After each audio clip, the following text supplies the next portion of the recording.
Petit exercice d'âge avec un père et un fils. Alors il y a beaucoup d'exercices de ce type. Première chose importante, arrêtez d'utiliser X et Y comme inconnus parce que quand on doit après rechercher qui était X et qui était Y, ça fait perdre un temps considérable. En test psycho, ce sont des microsecondes gagnées parce que voilà, microsecondes par-ci, microsecondes par-là. À l'arrivée, il vaut mieux être un petit peu plus rigoureux. Nous allons donc dire P pour le père et F pour le fils. Comme ça, je ne me pose pas la question de savoir qui est qui.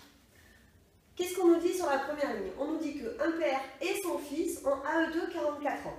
Un père et son fils, ça veut dire que si j'additionne l'âge du père et l'âge du fils, c'est égal, je vais trouver 44. Voilà la première ligne de mon équation. Étant donné que j'ai deux inconnus, pour résoudre ce système, il va forcément me falloir deux lignes. La deuxième ligne est ici. Dans 13 ans, ça veut bien dire plus 13 ans.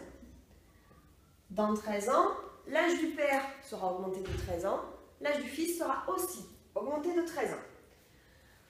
Je vais dans un premier temps écrire père et fils plus 13. Je vais maintenant chercher quelle relation unit l'âge du père dans 13 ans et l'âge du fils dans 13 ans. Dans 13 ans, l'âge du fils sera les 2/5 de celui du père. Dans 13 ans, l'âge du fils est ici. Il sera quoi? Les 2/5 de quoi? De l'âge du père. Mais de l'âge du père dans 13 ans. Maintenant, plus aucune difficulté. Je vais maintenant résoudre ce système. Pour ça, je vais d'abord, dans un premier temps, faire un petit peu de ménage ici. Je vais donc distribuer mon 2/5. J'ai donc 2/5 de P plus 13 fois 2, 26 sur 5, qui est égal à F plus 13. Je vais mettre mon P et mon F du même côté et je vais dégager mes chiffres de l'autre côté. J'ai donc 2/5 de P moins F, qui est égal à, je vais mettre au même dénominateur pour pouvoir additionner ensuite, enfin soustraire d'ailleurs. 3 fois 5, 15 et je retiens 1, 5 fois 1, 5 et 1, 6, 26. Pour me débarrasser de mon 5e, en fait, je vais tout mettre au même dénominateur, c'est-à-dire que je vais tout mettre sur 5. Comme ça, je pourrai le supprimer puisque j'aurai, en gros, quand je vais en fait le déplacer de l'autre côté, il va se retrouver en haut et j'aurai 5 sur 5, d'accord? Donc, en mettant tout au même dénominateur, je vais pouvoir supprimer. Alors, je vais effacer un petit peu, sinon je n'aurai plus de place. J'obtiens donc, si je mets tout au même dénominateur, 2/5 de P moins 5/5 de F égale à 65,26, donc 39 sur 5. Maintenant, je peux donc rayer mon 5 de partout. Voilà. Et j'ai donc un système d'équations. Pour pouvoir résoudre, je vais multiplier ma première ligne par 2. Donc ça me donnera 2P plus 2F est égal à 88. Je vais maintenant soustraire. Alors je peux soustraire ça, je peux faire ça moins ça, ou ça moins ça. Pour ne pas avoir de résultat négatif, je vais directement faire ça moins ça. 2 moins 2, 0. 2F moins 5F, 7F. 88 moins 39, ça me fait 49. F est donc égal à 49 divisé par 7, à savoir 7. Dans ce genre d'exercice, on peut me poser 3 questions. Quel est l'âge actuel du fils? 7 ans. Quel sera l'âge du fils quand il aura les 2/5 de l'âge de son père? Dans ce cas, il aura 7 plus 13, 20 ans. Et quel âge aura alors le père? Donc, une fois que j'ai l'âge du fils, il me suffit de le replacer dans une des deux équations, sachant que la première est la plus simple, bien entendu.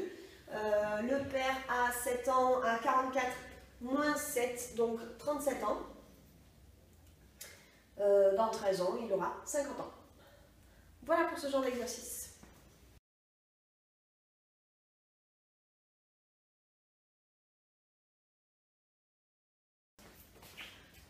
Notre exercice du style des âges, mais cette fois avec de l'argent. Nous avons donc deux personnes. Alors là, étant donné qu'on a dans la seconde phrase, on nous parle de la première et de la seconde. Pour les inconnus, on va utiliser P pour la première et S pour la seconde. Ces deux personnes possèdent ensemble 60 euros. Bon, ben, ça veut dire quoi? Ça veut dire que la première plus la seconde valent 60 euros. Ensuite, on me dit, si la première avait 3 euros de plus, donc P, ce qu'a la première, auquel j'ajoute 3 euros. Ça, c'est une première info. La seconde, 1 de moins. Donc la seconde aurait 1 euro de moins. J'enlève 1 à la seconde. Qu'est-ce qu'il se passerait dans ce cas-là? Elles auraient la même somme. Ça veut dire que la première plus 3 serait égale à la seconde moins 1. Je vais maintenant faire le ménage. J'obtiens donc P moins S qui est égal à moins 1 moins 3, ce qui me donne moins 4. Et j'ai aussi P plus S qui est égal à 60. Je vais donc faire une addition, étant donné que j'ai ici les S qui sont de signes opposés. Alors, si j'ai des nombres de signes opposés, je fais une addition. Si j'ai des nombres de signes identiques, je fais une soustraction. Je peux être amené à n'avoir à chercher qu'une seule inconnue. Dans ces cas-là, si par exemple je cherche la P, je vais éliminer la S. Si je cherche la S, je vais éliminer la P. Peu importe si on me demande les deux, peu importe l'ordre dans lequel je les trouve, puisque l'une me permet de retrouver l'autre ensuite. Ici, je vais donc faire une addition. Donc, P plus P, ça me donne 2P. Moins S plus S, 0. Et moins 4 plus 60, 56. Ce qui me donne que la première à 56 divisé par 2, soit 28 euros. À partir de là, je replace ici par exemple mon P par la valeur 28 et je fais donc S est égal à 60 moins 28, soit 32 euros. Une autre méthode non mathématique est de se dire la différence entre elles correspond à 4 euros, puisque j'ai 3 euros d'un côté et 1 euro de l'autre, donc 4 euros. Que je divise en deux, ça me fait 2 euros. La moitié de 60, ça me fait 30 euros. J'ajoute 2 euros pour l'une, ça me fera 32 euros. Je soustrais 2 euros pour l'autre, ça me fera 28 euros. C'est une méthode un petit peu moins mathématique, mais on arrive au même résultat. Voilà pour ce genre d'exercice.